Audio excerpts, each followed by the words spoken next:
नमस्कार दोस्तों, आप सभी का आज के इस सेशन में स्वागत है। और आज के इस सेशन में हम बात करेंगे कक्षा 12th विषय भूगोल अध्याय नंबर 3 जनसंख्या संगठन के अति महत्वपूर्ण प्रश्नों के बारे में चर्चा करने वाले दोस्तों। ये प्रश्न आपके लिए अति महत्वपूर्ण है। इन प्रश्नों को दोस्तों बार बार रिवाइज करने की कोशिश कीजिए और मेरे द्वारा ये बनाए गए सेशन को बार बार रिपीट कीजिए दोस्तों। आपको 101% बोर्ड के अंदर सफलता मिलने वाली है। तो सेशन को पूरा देखिए, अपने दोस्तों तक शेयर करिए। चैनल पर नए हो तो चैनल को सब्सक्राइब जरूर कीजिए। तो चलिए दोस्तों, सेशन को शुरू करते हैं।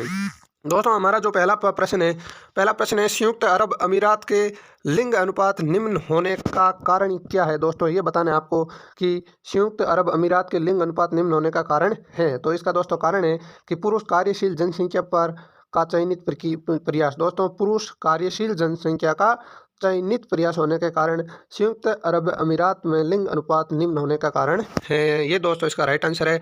नेक्स्ट है दोस्तों, निम्नलिखित में से कौन सी संख्या जनसंख्या के कार्यशील आयु वर्ग का प्रतिनिधित्व करती है। दोस्तों, प्रश्न है हमारा कि निम्नलिखित में से कौन सी संख्या जनसंख्या के कार्यशील आयु वर्ग का प्रतिनिधित्व करती है। तो दोस्तों इसका राइट आंसर है 15 से 59 वर्ष तक की जो आयु है वो क्या करती है दोस्तों, कार्यशील आयु वर्ग का प्रतिनिधित्व करती है। ये दोस्तों इसका राइट आंसर है। नेक्स्ट है दोस्तों तीसरा प्रश्न, निम्नलिखित में से किस देश का लिंग अनुपात विश्व में सर्वाधिक है। दोस्तों, निम्नलिखित में से किस देश का लिंग अनुपात विश्व में सर्वाधिक है। तो इसका दोस्तों राइट आंसर होने वाला है लेटेविया। कौन क्या है दोस्तों, किस देश का सर्वाधिक लिंग अनुपात है। तो इसका राइट आंसर होगा लेटेविया। नेक्स्ट मैं बात करता हूँ आपके चौथा प्रश्न की। चौथा प्रश्न है विश्व की जनसंख्या का औसत लिंगानुपात प्रति 100 स्त्रियों पर पुरुषों की संख्या क्या है। दोस्तों, यहाँ पर विश्व की पूछ रहा है कि विश्व की जनसंख्या का औसत लिंगानुपात प्रति 100 स्त्रियों पर पुरुषों की संख्या कितनी है। तो दोस्तों इसका राइट आंसर होने वाला है आपका 102। दोस्तों, प्रति 100 स्त्रियों पर पुरुषों की संख्या कितनी है, 102 पुरुष है और 100 स्त्रियां हैं। ये दोस्तों दो का कंपेयर भिन्नता, 2 पुरुष ज़्यादा हैं। नेक्स्ट है दोस्तों पांचवा, यूरोप के अनेक देशों में स्त्रियों के बेहतर स्थिति का कारण क्या है। दोस्तों, यूरोप में अनेक देशों में जो स्त्रियों की है वो बेहतर स्थिति का प्रमुख कारण क्या है। तो दोस्तों इसका प्रमुख कारण है पुरुषों का उत्प्रवास। क्या दोस्तों, पुरुषों का उत्प्रवास। यूरोप के अनेक देशों में स्त्रियों की बेहतर स्थिति क्यों है, क्योंकि पुरुषों का उत्प्रवास होने के कारण स्त्रियों की स्थिति बेहद ठीक है। नेक्स्ट है दोस्तों छठा प्रश्न, नाइजीरिया का आयु लिंग पिरामिड का आकार कैसा है। दोस्तों, नाइजीरिया का आयु लिंग पिरामिड का आकार कैसा है। तो इसका दोस्तों राइट आंसर होगा त्रिभुजाकार। कैसा है दोस्तों, त्रिभुजाकार है। नेक्स्ट है सातवां प्रश्न, ग्रामीण व नगरीय जनसंख्या में विभाजन का आधार है। ग्रामीण व नगरीय जनसंख्या में विभाजन का आधार क्या है। तो दोस्तों इसका राइट आंसर होने वाला है उपयुक्त सभी। क्या दोस्तों, उपयुक्त सभी। पहला है आयु लिंग संगठन, व्यावसायिक संरचना और जनसंख्या का घनत्व। ये तीनों है और ग्रामीण और नगरीय जनसंख्या में विभाजन का प्रमुख कारण है। नेक्स्ट है दोस्तों आपका आठवां प्रश्न है कि संयुक्त राष्ट्र संघ में सूचीबद्ध देशों में कितने देशों का लिंग अनुपात स्त्रियों के लिए अनुकूल है। संयुक्त राष्ट्र संघ में सूचीबद्ध देशों में कितने देशों का लिंग जो अनुपात है वो स्त्रियों के लिए अनुकूल है। तो दोस्तों इसका राइट आंसर होने वाला है 139 देशों का। नेक्स्ट है नौवां प्रश्न दोस्तों, ये आपका खाली स्थान है तो इसको भी आपको अच्छी तरीके से पढ़ना है क्योंकि बोर्ड के अंदर 6-7 नंबर के आते हैं। पहला है दोस्तों जनसंख्या पिरामिड, प्रत्येक आयु वर्ग में बायां भाग पुरुष का प्रतिशत और दायां भाग स्त्रियों का जो प्रतिशत दर्शाता है। ये दोस्तों जनसंख्या पिरामिड है जो प्रत्येक आयु वर्ग के बायां भाग में पुरुषों का प्रतिशत और दायां भाग में स्त्रियों का क्या दिखाता है, प्रतिशत दर्शाता है। ये दोस्तों इसका राइट आंसर है। नेक्स्ट है 10वां प्रश्न, ऑस्ट्रेलिया का आयु लिंग पिरामिड घंटी के आकार का है। कैसा है दोस्तों, ऑस्ट्रेलिया का आयु लिंग पिरामिड घंटी के आकार का है। कैसा है दोस्तों, घंटी के आकार का है। नेक्स्ट है 11वां प्रश्न, किसी देश में साक्षर जनसंख्या का अनुपात उसके सामाजिक आर्थिक विकास का सूचक होता है। दोस्तों, किसी देश में साक्षर जनसंख्या का अनुपात उसके सामाजिक आर्थिक विकास का सूचक होता है। ये दोस्तों इसका राइट आंसर है। नेक्स्ट 12वां है, न्यूजीलैंड का ग्रामीण नगरीय लिंग संगठन 1051 या 955 है। दोस्तों, न्यूजीलैंड का ग्रामीण नगरीय लिंग, दोस्तों ग्रामीण तो कितना है लिंग संगठन दोस्तों है 1051 और जो है नगरीय है वो कितना है, वो है दोस्तों 955। दोनों दोस्तों आपको साथ में दिखाया गया है तो आप इसे ध्यान से नोट करना दोस्तों कि ग्रामीण न्यूजीलैंड का ग्रामीण जो लिंग संगठन है वो कितना है 1051 है और न्यूजीलैंड का जो नगरीय लिंग संगठन है वो दोस्तों 955 है। ये दोस्तों इसका राइट आंसर है। नेक्स्ट है दोस्तों आपका 13वां प्रश्न, जापान का आयु लिंग पिरामिड क्या है। दोस्तों, ह्रासमान जनसंख्या दर्शाता है। दोस्तों, जो जापान का आयु लिंग पिरामिड है वो ह्रासमान जनसंख्या को दर्शाता है। नेक्स्ट है दोस्तों 14वां प्रश्न हमारा कि लिंग अनुपात कैसे ज्ञात किया जाता है, सूत्र बताना। दोस्तों वेरी इंपॉर्टेंट प्रश्न है, एग्जाम के अंदर पूछा जा सकता है। दोस्तों लिंग अनुपात है वो कैसे ज्ञात किया जाता है, उसका सूत्र लिखना है। तो सूत्र है दोस्तों, विदेशों में जो जनसंख्या बराबर पुरुषों की जनसंख्या बट्टा स्त्रियों की जनसंख्या इंटू 1000। ठीक है ना, ये तो है दोस्तों लिंग अनुपात कैसे ज्ञात किया जाता है उनका सूत्र। विदेशियों को विश्व की ज्ञात करनी है तो दोस्तों आप विदेशों में जो जनसंख्या है इसको आप सूत्र लगा देना। अगर भारत की जो पूछ रहा है तो भारत में जनसंख्या बट्टा स्त्रियों की जनसंख्या, भारत में जनसंख्या बराबर स्त्रियों की जनसंख्या बट्टा पुरुषों की जनसंख्या इंटू 1000। इससे आप क्या निकाल सकते हो दोस्तों, हाँ लिंग अनुपात को निकाला जा सकता है। दोस्तों इंपॉर्टेंट प्रश्न है, एग्जाम के अंदर आपके पूछा जा सकता है। तो दोस्तों इसको आप अच्छी तरीके से याद जरूर कीजिए। नेक्स्ट है 15वां प्रश्न दोस्तों, एशिया के 2 देशों का नाम बताइए जहां लिंगानुपात नहीं निम्न है। दोस्तों एशिया के 2 देशों के नाम बताने हैं आपको जहां लिंगानु अनुपात है वो निम्न है। तो दोस्तों पहला देश है आपका चीन और दूसरा देश है अपना भारत। ये दोस्तों इसका राइट आंसर है। नेक्स्ट मैं बात करता हूँ 16वें प्रश्न की। 16वां प्रश्न है भारत में साक्षरता दर से अभिप्राय है। भारत में साक्षरता दर से अभिप्राय क्या है। तो दोस्तों इसका राइट आंसर होने वाला है भारत में साक्षरता दर 7 वर्ष से अधिक आयु वाले जनसंख्या प्रतिशत से जो पढ़ लिख सकता है, समझ के साथ अंकगणितीय परिकलन कर सकता हो, वह कौन व्यक्ति है, वो साक्षर व्यक्ति है।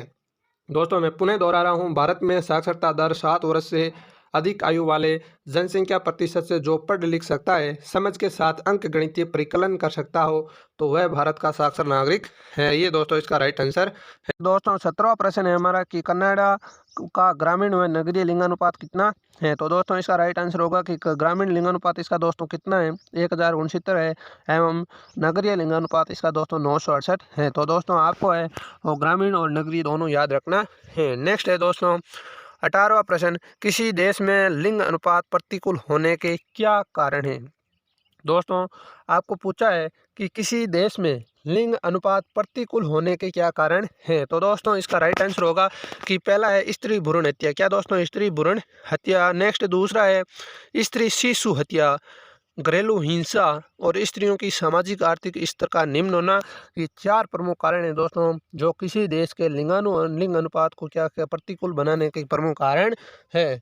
नेक्स्ट दोस्तों मैं बात करता हूँ आपके 19वें प्रश्न की। 19वां प्रश्न है कि किसी देश में लिंग अनुपात अनुकूल होने के क्या कारण है। दोस्तों पहले आपको पूछा है प्रतिकूल होने के क्या कारण है, अब पूछ रहा है अनुकूल होने के क्या कारण हैं। तो दोस्तों किसी देश में लिंग अनुपात अनुकूल होने के कारण है दोस्तों, पहला कारण है स्त्री शिक्षा। क्या है दोस्तों, स्त्री की शिक्षा। दूसरा है रोजगार के अवसर। तीसरा है स्त्री पुरुष में भेदभाव नहीं होना। और चौथा है स्त्रियों का सामाजिक जो और आर्थिक स्तर है वो उच्च होना। ये दोस्तों आपके 4 प्रमुख कारण हैं कि किसी देश के लिंग अनुपात को अनुकूल होने में, और 4 ऊपर आपके ये दिए गए हैं कि किसी देश के लिंग अनुपात को प्रतिकूल होने के ये 4 कारण हैं। ये प्रश्न दोस्तों इंपॉर्टेंट प्रश्न है, आपको याद करके जरूर जाना है। नेक्स्ट दोस्तों 20वां प्रश्न है कि आयु संरचना विभिन्न आयु वर्ग में लोगों की संख्या को कैसे प्रदर्शित करता है। दोस्तों आयु संरचना विभिन्न आयु वर्ग में लोगों की संख्या को कैसे दर्शाता है। तो दोस्तों पहला है 0 से 14 वर्ष के आयु के वर्ग को दोस्तों आश्रित जनसंख्या बच्चों को शामिल किया जाता है। 0 से लेकर के 14 वर्ष के बच्चों को दोस्तों आश्रित जनसंख्या बच्चों को शामिल किया जाता है। दूसरा है दोस्तों 15 से लेकर के 59 जो आयु के वर्ग के हैं उनको ये जनसंख्या का बड़ा आकार विशाल कार्यशील है युवा जनसंख्या को इंगित करता है। और 60 वर्ष से अधिक वाले हैं ये वृद्ध जनसंख्या में प्रदर्शित होते हैं। दोस्तों जो 0 से 14 वर्ष है वो तो बच्चे के वर्ग में आते हैं, 15 से 59 वर्ग तक के युवा वर्ग वाली ये कार्यशील और युवा जनसंख्या को इंगित करता है। और 60 वर्ष या उससे ऊपर वाले हैं उनको दोस्तों वृद्ध जनसंख्या में को प्रदर्शित करता है। ये दोस्तों इसका राइट आंसर है। नेक्स्ट है 21वां प्रश्न दोस्तों कि जनसंख्या के ग्रामीण नगरीय संगठन का वर्णन कीजिए। निम्नात्मक प्रश्न है दोस्तों जो जनसंख्या के ग्रामीण और नगरीय संगठन का वर्णन करना है। तो दोस्तों इसका राइट आंसर होगा जनसंख्या के ग्रामीण और नगरीय में विभाजन निवास के आधार पर होता है। दोस्तों जनसंख्या के ग्रामीण और नगरीय में विभाजन है और निवास के आधार पर होता है।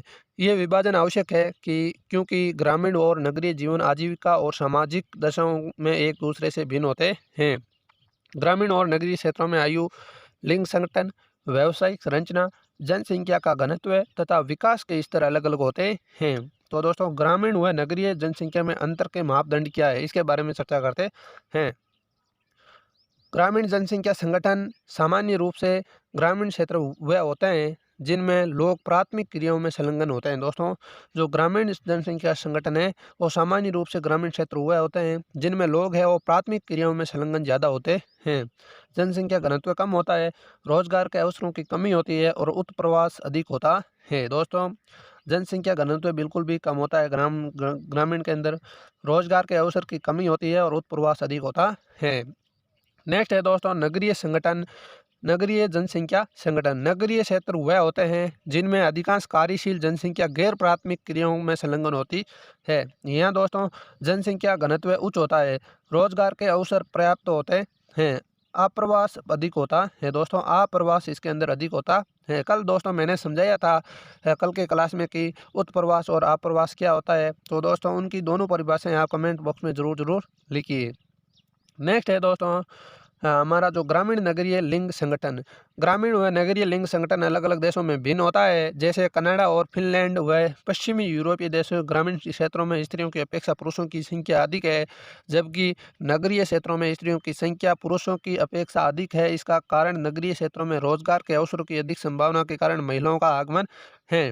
इसके विपरीत अफ्रीकी व एशियाई देशों में क्रमशः जिम्बाब्वे तथा नेपाल, पाकिस्तान, भारत में ग्रामीण क्षेत्रों में स्त्रियों की संख्या पुरुषों से अधिक है, जबकि नगरीय क्षेत्रों में स्त्रियों की अपेक्षा पुरुषों की संख्या अधिक है। इसका कारण ऐसे देशों में ग्रामीण क्षेत्रों में कृषि कार्यों में महिलाओं की सहभागिता काफ़ी ऊंची है, जबकि नगरीय क्षेत्रों में पुरुष प्रधान प्रयास के कारण लिंग अनुपात पुरुषों के अनुकूल है एवं नगरों में आवास की कमी, रहन सहन की उच्च लागत, रोजगार के अवसरों की कमी और सुरक्षा की कमी महिलाओं को गांवों में नगरीय क्षेत्र से प्रवास को रोकते हैं। नहीं, ये दोस्तों इसका राइट आंसर है। नेक्स्ट हमारा 22वां प्रश्न है कि लिंगानुपात से आप क्या समझते हैं और लिंग अनुपात को विश्व प्रतिरूप की विवेचना कीजिए। दोस्तों, लिंगानुपात से आप क्या समझते हैं और लिंग अनुपात की जो विश्व प्रतिरूप में विवेचना करनी है। तो जनसंख्या में स्त्रियों और पुरुषों की संख्या के बीच के अनुपात को लिंगानुपात कहते हैं। दोस्तों, जनसंख्या में स्त्रियों और पुरुषों की संख्या के बीच के अनुपात को ही लिंगानुपात कहा गया है। नेक्स्ट है दोस्तों, कुछ देशों में लिंग अनुपात निम्न सूत्र के परिकलित करते हैं। दोस्तों, ये इसका सूत्र है। कुछ देशों में दोस्तों जो लिंग अनुपात है वो निम्न सूत्र से परिकलित करते हैं। सूत्र क्या है दोस्तों कि पुरुषों की जनसंख्या बट्टा स्त्रियों की जनसंख्या इंटू 1000। ये दोस्तों इसका सूत्र है। भारत में निम्न सूत्र का प्रयोग कर लिंगानुपात निकाला जाता है और कुछ देशों में तो इस प्रकार से निकाला जाता है, लेकिन भारत में किस प्रकार से निकाला जाता है, तो भारत में दोस्तों इस प्रकार से ये निकाला जाता है। कैसे? स्त्रियों की जनसंख्या बट्टा पुरुषों की जनसंख्या इंटू 1000। ये आपको दोस्तों याद रखना सूत्र है, पूछा जा सकता है।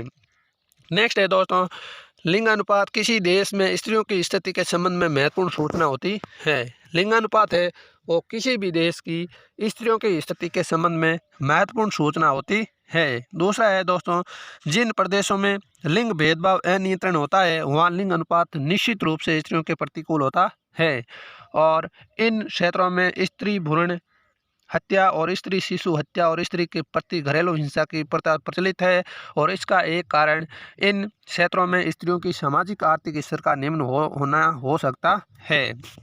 नेक्स्ट है दोस्तों, जनसंख्या में अधिक स्त्रियों का होने का अर्थ यह नहीं है कि उनका स्तर बेहतर है। यह भी हो सकता है कि पुरुष रोजगार के लिए अन्य क्षेत्रों में प्रवास कर गए हो। विश्व की जनसंख्या का औसत लिंग अनुपात प्रति 100 स्त्रियों पर कितना है दोस्तों? 102 पुरुष है। कितने दोस्तों? विश्व में दोस्तों प्रति 100 पुरुषों के बीच में 102 पुरुष है। विश्व में उच्चतम लिंग अनुपात लेटेविया में दर्ज किया गया है। दोस्तों आपका छोटा प्रश्न बन सकता है। एक तो ये बना है दोस्तों आपका प्रति 100 महिलाओं के मध्य कितने दोस्तों? 102 पुरुष। और सर्वाधिक जो उच्चतम अनुपात है वो किस देश का है? लेटेविया का है, किया गया है, जहाँ प्रति 100 स्त्रियों पर कितने दोस्तों? 85 पुरुष ही है। दोस्तों यहाँ पर स्त्रियाँ ज़्यादा है। और इसके विपरीत निम्न लिंग अनुपात संयुक्त अरब अमीरात में दर्ज किया गया है। तो दोस्तों आपको दोनों याद रखना है कि विश्व में सर्वाधिक लिंग अनुपात वाला देश कौन सा है?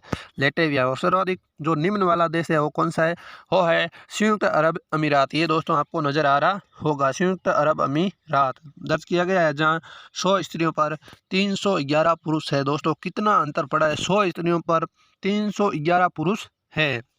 नेक्स्ट है दोस्तों, लिंग अनुपात के विश्व प्रतिरूप से विश्व के विकसित देश प्रदेशों में कोई अलग अंतर नहीं दिखाई पड़ता है। संयुक्त राष्ट्र संघ द्वारा सूचीबद्ध 139 देशों में लिंग अनुपात स्त्रियों के अनुकूल है। दोस्तों कितने, ये छोटा प्रश्न पूछा था, कितने देशों को, 139 देशों के जो लिंग अनुपात है वो स्त्रियों के अनुकूल है, जबकि 72 देश में ये प्रतिकूल लगता है। सामान्यतः एशिया में लिंग अनुपात निम्न है। चीन, भारत, सऊदी अरब, पाकिस्तान, अफगानिस्तान देश में लिंग अनुपात और भी निम्न है। दूसरी ओर रूस सहित यूरोप के बड़े भाग में पुरुष अल्पसंख्या में हैं। यूरोप के अनेक देशों में पुरुषों की कमी है। वहाँ स्त्रियों की बेहतर स्थिति तथा भूतकाल में विश्व के विभिन्न भागों में अत्यधिक पुरुष उत्प्रवास के कारण है। ये दोस्तों इसका राइट आंसर है। और दोस्तों काफ़ी अच्छा प्रश्न है, एग्जाम के अंदर पूछा जा सकता है। नेक्स्ट दोस्तों हम बात करेंगे आपके अध्याय नंबर 4, जिसका नाम है प्राथमिक क्रियाएं। क्या नाम है दोस्तों? प्राथमिक क्रियाएं। और इसका पहला दोस्तों प्रश्न है कि निम्न में से कौन सा एक प्राथमिक क्रियाओं में शामिल नहीं है। दोस्तों निम्न में से कौन सा एक प्राथमिक क्रियाओं में शामिल नहीं है? तो इसका दोस्तों राइट आंसर होगा विनिर्माण। क्या दोस्तों? विनिर्माण है और शामिल नहीं है। पशुचारण, आकेट और कृषि ये तो प्राथमिक क्रियाओं में शामिल है और विनिर्माण है वो शामिल नहीं है। नेक्स्ट है दूसरा प्रश्न दोस्तों, निम्न में से कौन सी फसल रोपण कृषि में सम्मिलित है। दोस्तों निम्न में से कौन सी फसल है और रोपण कृषि में सम्मिलित है? तो रबड़, गन्ना, चाय ये तीनों हैं और रोपण कृषि में सम्मिलित है। नेक्स्ट है तीसरा प्रश्न, निम्न में से कौन सी विशेषता रोपण कृषि की नहीं है। दोस्तों रोपण कृषि की विशेषता कौन सी नहीं है? तो दोस्तों पहली है कृषि क्षेत्र का विस्तृत आकार, दूसरी है अधिक पूंजी निवेश और तीसरी है आपके निम्न प्रबंधन एवं तकनीकी आधार। तो ये दोस्तों इसकी नहीं है। और सस्ते श्रमिक ये दोस्तों इसके अंदर राइट है। और नेक्स्ट है हमारा चौथा प्रश्न, निम्न में भूमध्य सागरीय कृषि से संबंधित क्षेत्र नहीं है। तो दोस्तों इसका राइट आंसर होगा मध्य कैलिफोर्निया। मध्य कैलिफोर्निया है और भूमध्य कृषि से संबंधित क्षेत्र नहीं है। नेक्स्ट दोस्तों मैं पांचवें प्रश्न की बात करता हूँ। पांचवा प्रश्न है, निम्नलिखित देशों में से किसके सहकारी आंदोलन सर्वाधिक सफल रहा। दोस्तों निम्नलिखित देशों में किस देश के हैं वो सर्वाधिक सहकारी आंदोलन है वो सफल रहे हैं? तो इसका दोस्तों राइट आंसर होगा डेनमार्क। क्या दोस्तों? डेनमार्क ऐसा देश है जहाँ सर्वाधिक जो सहकारी आंदोलन है वो सफल रहे। नेक्स्ट है दोस्तों छठा प्रश्न हमारा कि खट्टे रसदार फलों की कृषि किस कृषि क्षेत्र की विशेषता है। कौन से दोस्तों? खट्टे रसदार फलों की कृषि किस कृषि क्षेत्र की विशेषता है? तो दोस्तों इसका राइट आंसर है कि खट्टे जो रसदार है वो किस भूमध्य सागरीय कृषि की क्या है विशेषता है। भूमध्य सागरीय जो कृषि क्षेत्र है उसकी ये विशेषता है। नेक्स्ट है दोस्तों सातवां प्रश्न, वाणिज्यिक डेयरी कृषि का सबसे बड़ा प्रदेश कौन सा है। वाणिज्य डेयरी कृषि का सबसे बड़ा प्रदेश कौन सा है? तो इसका दोस्तों राइट आंसर होगा उत्तरी पश्चिमी यूरोप। उत्तरी पश्चिमी यूरोप। नेक्स्ट है आठवां प्रश्न कि सामूहिक कृषि का प्रारंभ सर्वप्रथम कहाँ से हुआ। सामूहिक कृषि का जो प्रारंभ है वो सर्वप्रथम कहाँ से होता है? होता है सोवियत संघ से होता है। कहाँ से होता है दोस्तों? सोवियत संघ से होता है। नेक्स्ट है नौवां प्रश्न दोस्तों, ट्यूलिप पुष्प की कृषि के लिए विख्यात देश कौन सा है। कौन सा पुष्प दोस्तों?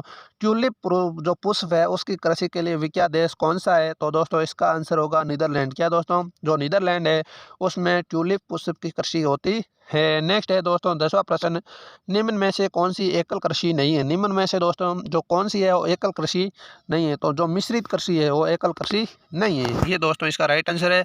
नेक्स्ट आपका जो खाली स्थान पूछ रहा है तो खाली स्थान भी आपके लिए अति महत्वपूर्ण है। प्राथमिक क्रियाओं में संलग्न लोग लाल कॉलर श्रमिक कहलाते हैं। दोस्तों जो प्राथमिक क्रिया में संलग्न लोग हैं वो क्या कहलाते हैं? वो कहलाते हैं दोस्तों लाल कॉलर श्रमिक कहलाते हैं। तो आपको याद रखना है कि प्राथमिक क्रियाओं में संलग्न लोग लाल कॉलर श्रमिक कहलाते हैं। नेक्स्ट है दूसरा जो 12वां है हमारा, ब्राज़ील में कॉफ़ी के बागान क्या कहलाते हैं दोस्तों? फेजेंडा कहलाते हैं। दोस्तों इंपॉर्टेंट प्रश्न है, ब्राज़ील में कॉफ़ी के बागान है वो क्या कहलाते हैं? फेजेंडा कहलाते हैं। ये भी दोस्तों इंपॉर्टेंट प्रश्न है। नेक्स्ट है 13वां प्रश्न हमारा, मिश्रित कृषि में क्या दोस्तों फसल उत्पादन एवं पशु पालन क्रियाएं शामिल है। दोस्तों मिश्रित कृषि के अंदर फसल के उत्पादन के साथ पशुपालन की क्रिया भी क्या है? शामिल है। नेक्स्ट है 14वां दोस्तों, सोवियत संघ में सामूहिक कृषि को क्या कहा जाता है? कोल खोज कहा जाता है। सोवियत संघ में जो सामूहिक कृषि है उसको क्या कहा जाता है दोस्तों? कोल खोज कहा जाता है। नेक्स्ट है अंगूर की कृषि भूमध्य सागरीय क्षेत्र की विशेषता है। खट्टे रसदार वाले फल दोस्तों पूछा है ना, तो अंगूर है वो खट्टे रसदार फल है। तो किस प्रदेश की जो विशेषता है और ये दोस्तों विशेषता है भूमध्य सागरीय प्रदेश की क्षेत्र की विशेषता है। नेक्स्ट है दोस्तों 16वां प्रश्न हमारा कि आर्थिक क्रिया किसे कहते हैं। क्या दोस्तों आर्थिक जो क्रिया किसे कहते हैं, तो दोस्तों इसका राइट आंसर होगा मानव के वो सभी क्रियाकलाप जिनमें आय प्राप्त होती है वो आर्थिक क्रिया कहते हैं। दोस्तों मानव के वो सभी क्रियाकलाप जिनसे आय की प्राप्ति होती है वो आर्थिक क्रिया कहते हैं। नेक्स्ट है दोस्तों ऋतु प्रवास किसे कहते हैं। कौन सा प्रश्न है आपका कि ऋतु प्रवास किसे कहते हैं, तो दोस्तों इसका राइट आंसर होगा कि पशु चारकों द्वारा ऋतुओं के अनुरूप पशुओं को लेकर चारागाह क्षेत्र की ओर प्रवास करना ऋतु प्रवास कहलाता है। ग्रीष्म ऋतु में मैदानी भाग में पर्वतीय चारागाह की ओर एवं शीत ऋतु में पर्वतीय भाग से मैदानी चारागाहों की ओर प्रवास करते हैं। ये दोस्तों इसका राइट आंसर है। ऋतु प्रवास दोस्तों काफ़ी अच्छा प्रश्न है, पूछा जा सकता है। नेक्स्ट है दोस्तों आपका 18वां प्रश्न भारत के हिमालय पर्वतीय क्षेत्र में ऋतु प्रवास करने वाली पशुचारक जातियों के नाम लिखिए। इंपॉर्टेंट प्रश्न है दोस्तों, एग्जाम के अंदर पूछा जा सकता है। दोस्तों जो भारत में हिमालय पर्वतीय क्षेत्र में ऋतु प्रवास करने वाली प्रमुख जातियाँ कौन कौन सी है, पहली है दोस्तों गुज्जर, बकरवाल, गद्दी और भूटिया। ये चार दोस्तों हैं वो जातियाँ हैं। कौन कौन सी दोस्तों, गुज्जर, बकरवाल, गद्दी और भूटिया। क्या दोस्तों गुज्जर, बकरवाल, गद्दी और भूटिया ये चार है वो ऋतु प्रवास जातियाँ हैं। नेक्स्ट है 19वां चलवासी पशु चारकों की संख्या एवं क्षेत्र में कमी के दो कारण बताइए।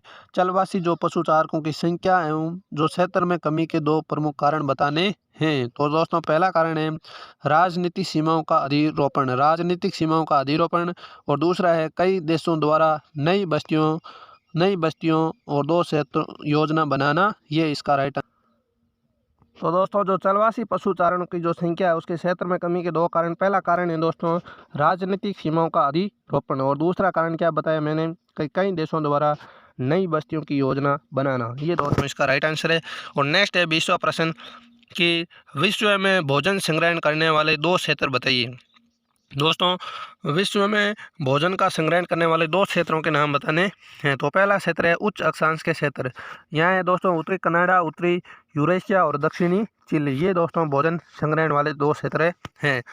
निम्न अक्षांश के क्षेत्र में कौन, अमेजन बेसिन और उष्णकटिबंधीय अफ्रीका। ये दोस्तों दो ऐसे क्षेत्र हैं जहाँ भोजन संग्रहण करने के दो क्षेत्रों के नाम हैं। एक आपको ध्यान रखना है उच्च अक्षांश क्षेत्र में, और एक ध्यान रखना है निम्न अक्षांश क्षेत्र में। नेक्स्ट है दोस्तों 21वां प्रश्न कि पश्चिमी यूरोप एवं उत्तरी अमेरिका के उद्योग क्षेत्रों में की जाने वाली दो कृषि के नाम बताइए। दोस्तों पश्चिमी यूरोप एवं उत्तरी अमेरिका के औद्योगिक क्षेत्रों में की जाने वाली दो कृषि के नाम बताने हैं। तो पहले ये दोस्तों उद्यान कृषि, क्या है दोस्तों उद्यान कृषि, और दूसरी है कारखाना कृषि। कौन सी दोस्तों, कारखाना कृषि। नेक्स्ट है दोस्तों 22वां प्रश्न खनन की दो विधियों के नाम लिखिए। दोस्तों खनन की है दो विधियों के नाम लिखने हैं। तो पहली विधि कौन सी है दोस्तों, पहली विधि है धरातलीय या विवृत खनन दोस्तों, धरातलीय या विवर्त खनन विधि, और दूसरी विधि है भूमिगत या कूपिक खनन विधि। ये दोस्तों आपको नजर आ रही होगी। पहली है धरातलीय या विवृत खनन विधि और दूसरी है भूमिगत या कूपिक खनन विधि। नेक्स्ट है 23वां प्रश्न दोस्तों चिक्कल क्या है, इसका निर्माण कैसे होता है। चिक्कल क्या है और इसका निर्माण कैसे होता है, तो दोस्तों इसका राइट आंसर होगा कि चुविंग गम को चूसने के बाद शेष बचे भाग को चिक्कल कहते हैं। दोस्तों चुविंग गम को दोस्तों च्युइंग गम को दो चूसने के बाद जो शेष बचे भाग को क्या कहते हैं, चिकल कहते हैं। ये है वो जेपोटा दोस्तों वृक्ष के दूध से बनता है। किससे बनता है ये दोस्तों, जेपोटा वृक्ष के दूध से बनता है। ये आपको ध्यान में रखना है। नेक्स्ट मैं बात करता हूँ 24वें प्रश्न की। 24वां प्रश्न है कि सहकारी कृषि किसे कहते हैं। सहकारी कृषि किसे कहते हैं, इसका दोस्तों राइट आंसर होगा जब कृषकों के समूह द्वारा स्वेच्छा से सहकारी संस्था बनाकर कृषि से अधिक लाभ प्राप्त करने के लिए कृषि कार्य किया जाता है, उसे सहकारी कृषि कहते हैं। दोस्तों जब कृषकों के समूह द्वारा स्वेच्छा से सहकारी संस्था बनाकर कृषि से अधिक लाभ प्राप्त करने के लिए कृषि कार्य किया जाता है तो उसे सहकारी कृषि कहते हैं। ये दोस्तों इसका राइट आंसर है। नेक्स्ट है 25वां प्रश्न दोस्तों। 25वां प्रश्न है कि आदिमकालीन मानव जीवन निर्वाह के लिए कौन सी दो प्राचीनतम ज्ञात आर्थिक क्रियाओं पर निर्भर था। क्या प्रश्न है दोस्तों, आदिमकालीन मानव जीवन निर्वाह के लिए कौन सी दो प्राचीनतम ज्ञात आर्थिक क्रियाओं पर निर्भर था। तो दोस्तों पहली ही आकेट और दूसरा है भोजन संग्रहण। आकेट और भोजन संग्रहण।